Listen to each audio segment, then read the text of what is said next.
I did this last week too. No, about 2 weeks ago. Just to see how it would work. And I gotta tell you, it's like having a whole nother motor. You just jump over to it and the boat goes 4 miles an hour or 3 miles an hour with it.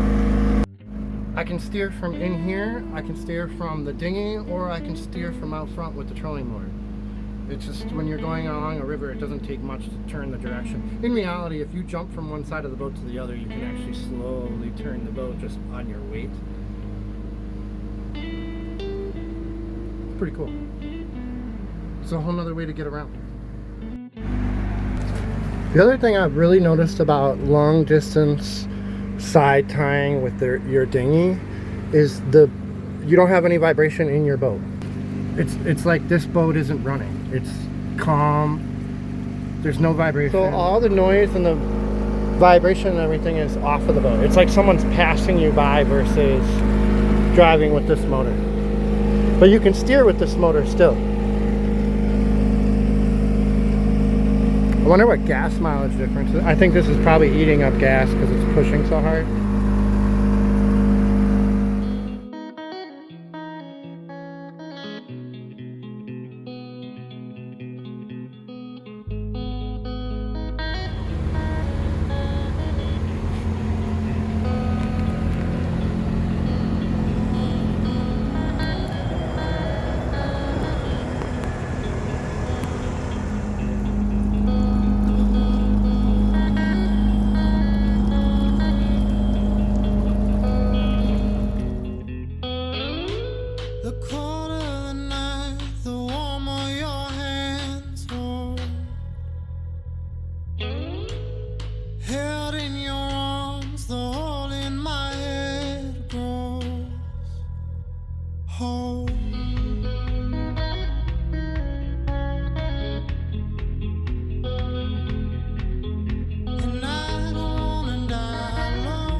So I mean, this is the goal. Nice sandy beach. River's relaxing in the shade. You can swim whenever you want. I am positive Cricket will be out here within 5 minutes. We gotta empty the kayak. We might do more with the kayak and also scrub and clean the boat. This is just a really great sandy beach. That's all there is to it. Look at, there's my cover. Look at that. Just awesome sand. And you know, if you're gonna go swimming or you're gonna walk in next to the boat and kind of scrub it, here's the place to do it.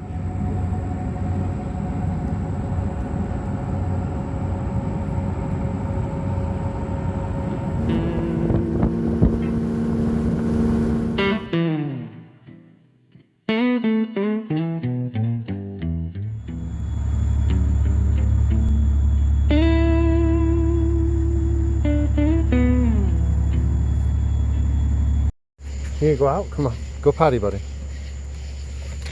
River. Look at, he went to the boat. Come here. Come on. We're not going nowhere. Come on, buddy. You're on a beach. Go potty. Come here. Go potty, buddy. He went to the dinghy. He's funny.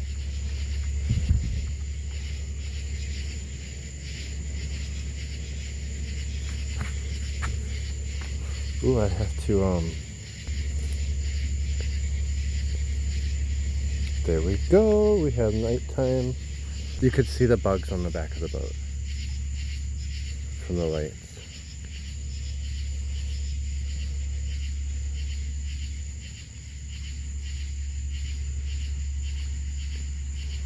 So the cicadas have been replaced by frogs, but there's just no... I'll never be in a quiet place to just do my videoing until winter. In winter, it's dead silent.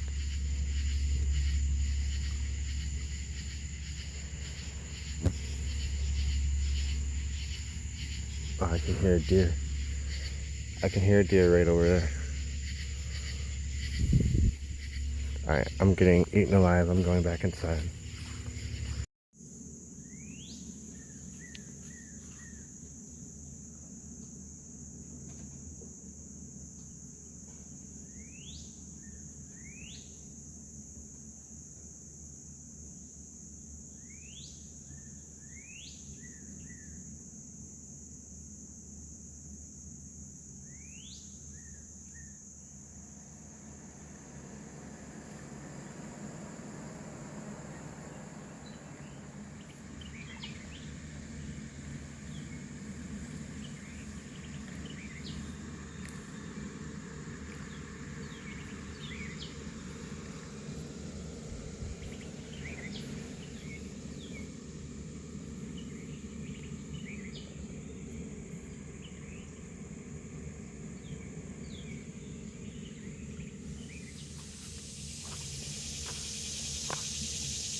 This is my shower. I have a propane heater, so at night in winter I can take a hot shower.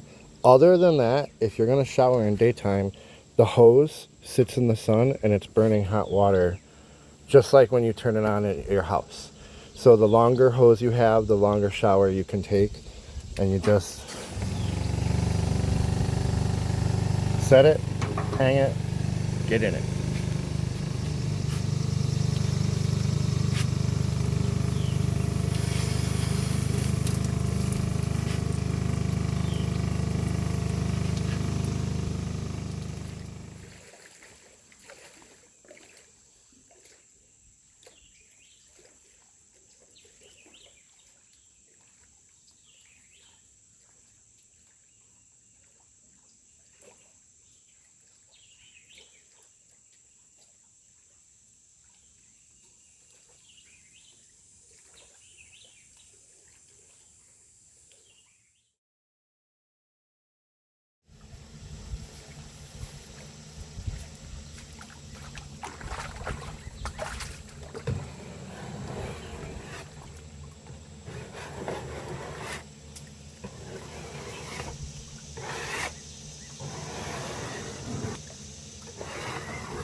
There's just a gorgeous breeze right now that just feels so good.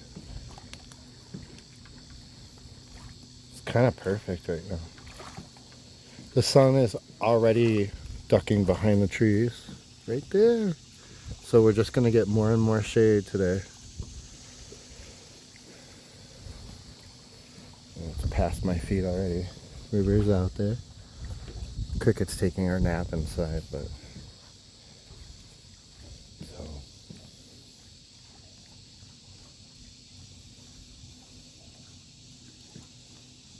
just cleaning up the boat. Just cleaning up everything. Enjoying the day at my own pace.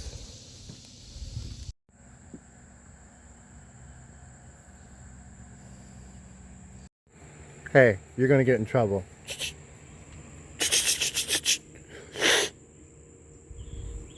Stay over here. You got enough beach. You don't have to go in the woods. This is my catwalk. It is not a plank. People don't understand. It is a catwalk. Catwalk. I want to show you how easy these pontoons come clean. And this is just the lake water. It takes just 2 seconds. It's a matter of actually just going over it, you know? There you go. Let's do the whole thing.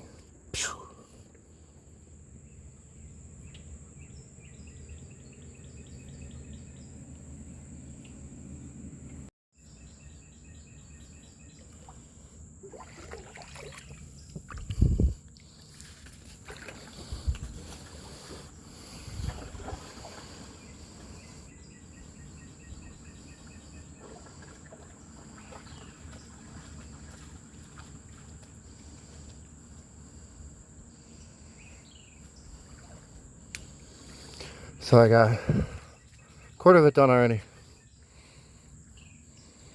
Look at that. Stay, stay, stay, stay, stay, River, stay. Go. You want to play fetch? Where's your ball? Go get your ball. He absolutely is not going anywhere. Are you done? You tired? You want to take a nap? Where's your ball? You want to play fetch? Go get your boat. He's like, hell no, Martin. I want to sleep. Leave me alone. I love it. When do you ever see a cattle dog do what he just did? That's a miracle. That means he's hot, he's tired, he's worn out, he's swam and fetched enough where he is just chilling.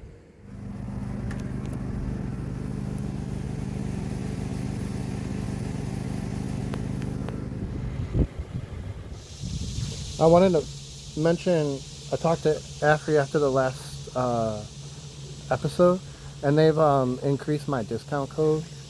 So if you're going to get the system, check the description, because they're knocking $300 and $400 off of the cost for the solar panel and the box together. Or if you're just going to buy the box, they're still knocking off more than 300 bucks off of it.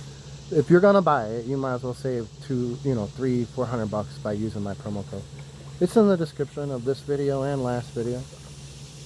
I gotta tell you, I think I'm gonna barbecue some chicken. Right now, some barbecue chicken would really feel good. It would smell good. I think that's what I'm gonna do.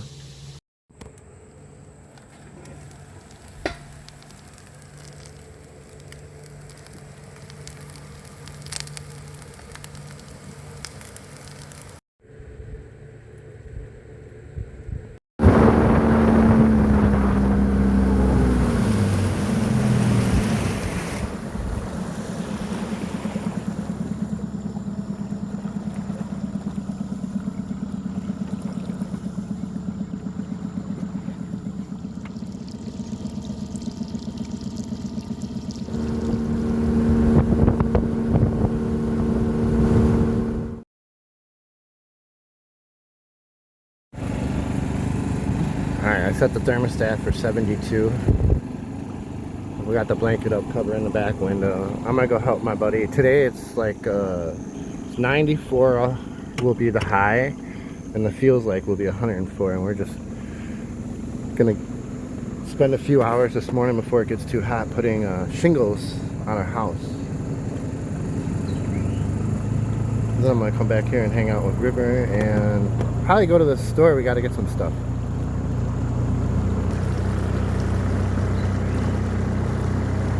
But I'll be back here before the sun starts hitting the top of the houseboat. So we'll be out on the beach in the shade before noon.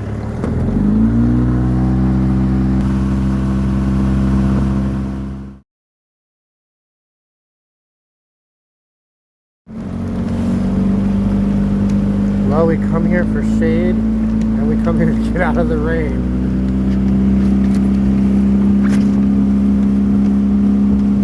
Wait till I get to the beach, River. Calm down, buddy. In the boat. In the boat. Stay. He gets so... Get in the boat! I gotta pull up the motor. Nice little afternoon downpour. And we're hiding underneath the bridge. We're gonna play fetch for a while. It's really nice under here anyways because the sun never hits the sand, so the beach is cool.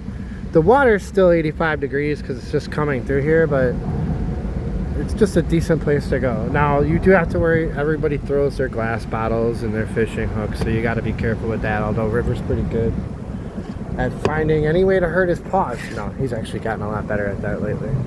See, if he goes another foot, he's out in the pouring rain. There he goes. Now he's getting rained on. He came back. And it's really raining. Look at that. We got here just in time.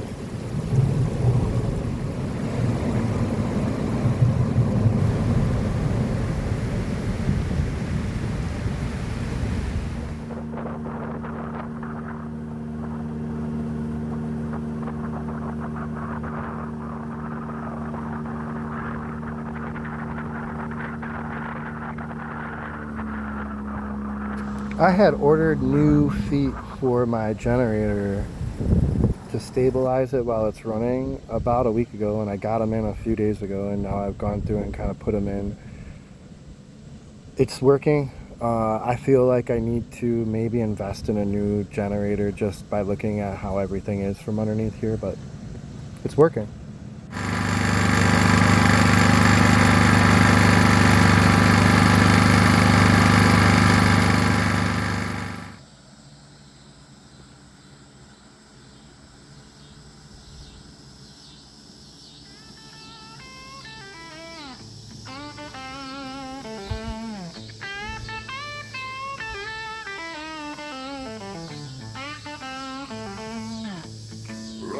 dogs are built for sleeping in.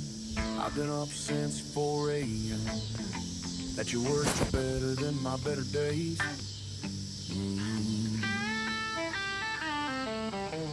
There ain't been no sun in LA since you moved out of Sarah's place. I love your mother's stories about you as a kid.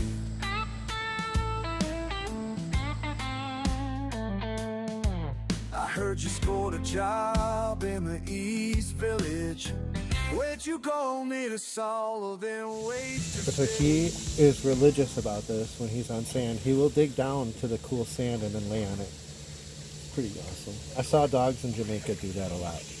When it was really hot, they just dig a hole and go lay in it. So the next couple of minutes, probably, I might even put a timestamp in afterwards to show you, is going to be footage of River reacting to a snake coming up to us, because I want to show you what type of guard dog he's really turned into. And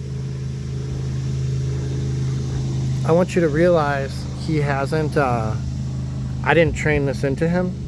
This is something that cattle dogs just inherently do. And Australia, where they come from, has, you know, our snakes are nothing compared to the animals and spiders and everything they have in Australia. So yeah, take a look at this. River already alerted to it 200 feet away.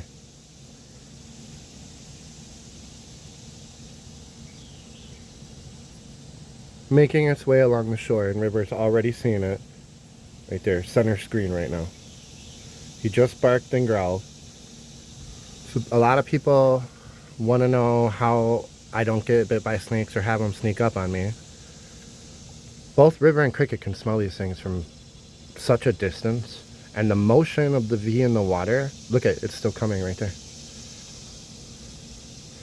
Makes it so he can see it, and he is ultimately always aware of them.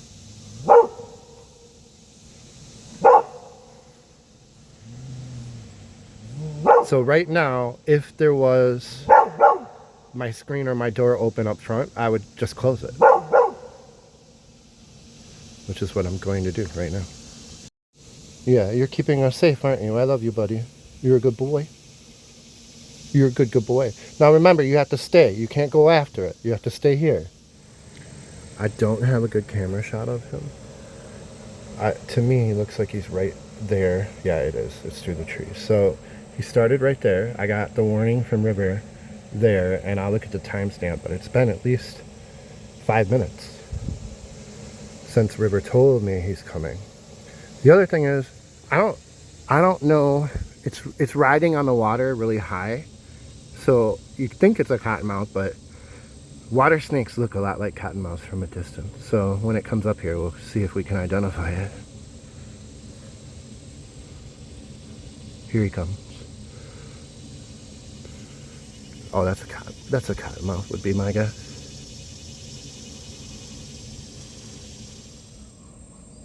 Now the fact that less than 1% of its body is underwater is very obvious that it's a cottonmouth. Then it went into its S. They have a magical ability to hover above the water. The fact that it's not moving and all of it is above the water from head to tail, that's why it's a water moccasin. The next feature about their personality that stands them out against every other snake in the water is they stand their ground. They don't run off when you first see them. My dog is barking like crazy, and it still takes this snake you know, almost 5 minutes to figure out, oh, maybe I don't want to go over there. And then it just slowly turned and slithered away, retreated. But it's not running away. It's viewing this area as its territory. It's not living in this environment trying to survive. It is the predator.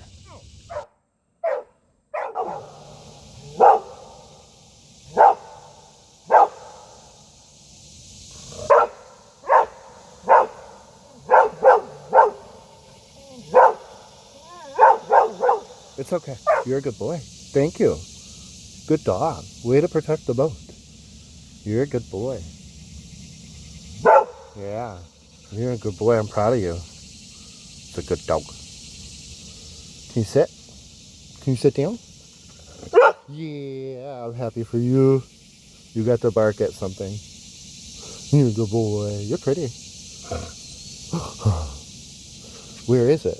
Is there a snake? Don't knock the tomato plants off. Come on, dude. Calm down.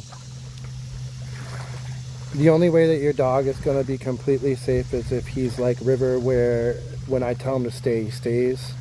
When I tell him to come with me, come back to me, he immediately comes right to me without hesitating at all. He doesn't chase after the deer. Like, if your dog doesn't have a recall, 100% recall, you couldn't live out here. You just couldn't do it. Or you have to have it on a leash all the time. But in reality, if your dog is on the leash and it's walking along the sand line here, it's going to come across a rattlesnake or a cottonmouth and get bit. So you need, number one, the dog needs to know how to smell the snakes from 50 feet away or 25 feet away. Both River and Cricket do that. They know the smell of the different snakes. Cottonmouths smell like, almost like the bottom of your boat when you go to clean it off.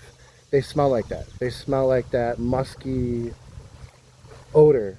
And you can smell them from 10, 15, I can, as a human, can smell them from 10 or 15 feet away. River can smell them from 50 feet away. Cricket, the same thing. Copperheads smell like cucumbers, like a cucumber cut up. And if you're just sitting there and you smell a cucumber, you know darn well there's a snake here. But River can smell it from 50 feet away. So being able to recall him at the drop of a hat, when I see him take off really fast, you have to be able to just yell, "No, get back here!" And he has to come right back to you.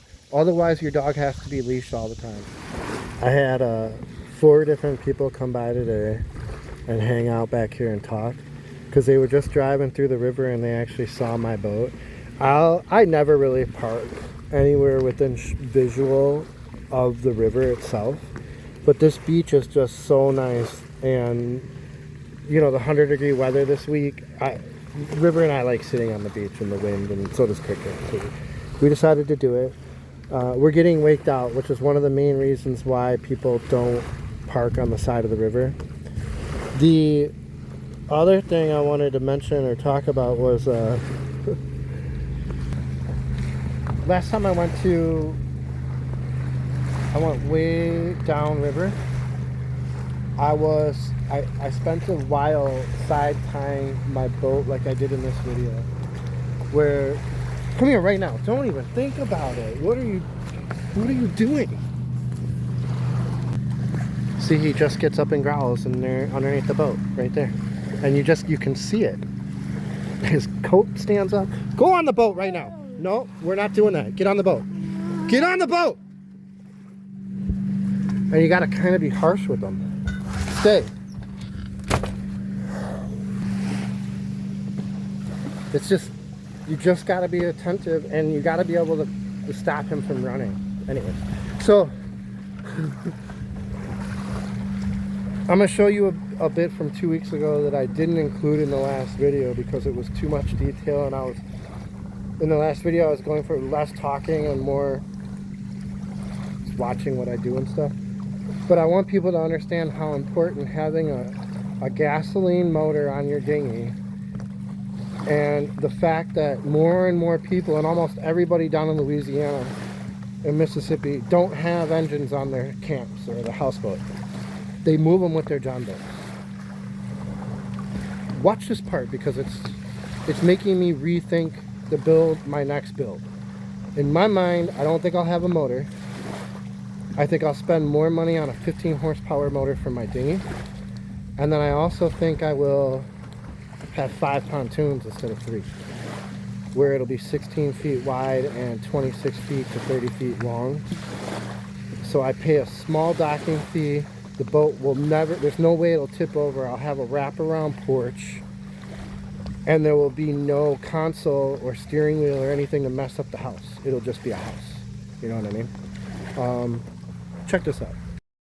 The one thing I think people don't understand about side tying, and I think a lot of the reason why people don't do it very often, is in your head you kind of feel like the boat's just going to go in a circle because the motor's on the left side or the right side. Watch me start this boat and watch how fast this boat goes under control of the steering of this outboard. In fact, yeah. Okay, so right now the wind is pushing us left, right? Which my boat turning on would just make us go right because we're on the left side of the boat. Forget starboard and port. I'm gonna talk real people language here. So, watch what happens when I turn on the steering. Okay, so I just turned on the boat into gear, right? You would think we would start doing a circle, but look, I'm gonna go left just to prove I can turn. I'm sorry, I'm gonna go right to prove I can turn right. But now look at me turning left. Look at how fast this is. So we didn't even move a foot before I had the ability to turn away from whatever would be a dock or a tree or something. It is so much faster to gain control than you would think. You would think you would spin around for at least a half a circle, and now I'm turning away from the land on purpose. I'm turning right. Oh, we got a egret taking off. But now, look, I'm gonna cut left again here. Look at how fast it turns. So if you were in an emergency, the boat definitely turns right faster because we're on the left side. So here's right. See how much quicker it turns? Not much, but it does turn faster. So if you had to do, now I'm gonna try to correct it out of that spin. Look at this, see? It's so maneuverable, so agile. And the only problem is I just can't see to the right of me. Alright, I'm gonna go drive from inside. One of the biggest, most common comments I get, especially on Instagram, which is my biggest, 50,000 people on Instagram, that's awesome, is how do I do this? Can you teach me? Can you help me buy a boat? All of that, right? So my response now to those comments are, if you only want to know about building a houseboat and moving onto a houseboat, I videoed it. I showed it. It's all in season 3. If you want to know about how to live in the city in a houseboat or live in the city in a sailboat, season 2. If you want to know how to sell your house and move on to something nomadic and start the nomadic life, season 1. I did it all. And unlike a lot of people, it's not a story. It's not something I didn't capture. Every single thing I did, I had my phone out and I documented it. And then at the end of the week, I took time to turn it into a video to give you all the good stuff out of it, the interesting stuff, the bad stuff. And along the way, I documented exactly how much everything cost when I did it. So there's no marina that I stayed at that I didn't tell you what the cost was. There's no job that I did on my boat or anywhere where I didn't acknowledge what the cost was. By the way, 22 bucks for the generator things that I ordered from Amazon. But if you're interested in it and you really think this is something you want to do with your life at some point, check it out. You know, start at the different levels or start from the beginning if you're really thinking about selling your house, moving into the nomadic life, because I did the RV thing, I did the BLM land, I did the sailboat thing, I did living on a mooring with a concrete block where I owned the mooring, and it was $25 a year for me to be there just for my little sticker. I've done where I had paid $85 to have a permit to keep my truck overnight at a park, and I went back and forth with my little wakeboard. So when you think about it, I've done $115 for the whole year was my rent, and now we've gotten it to where I'm not paying anything. I've been here for years and no one asked me for money. My point is, it's all there. It's a documentary style video log of how someone went from spending thousands of dollars every month to exist on land with nice cars, a nice house, to deciding nature was my most important thing that I wanted to be around, and I was done with coming up with money every month. I was just done with doing that.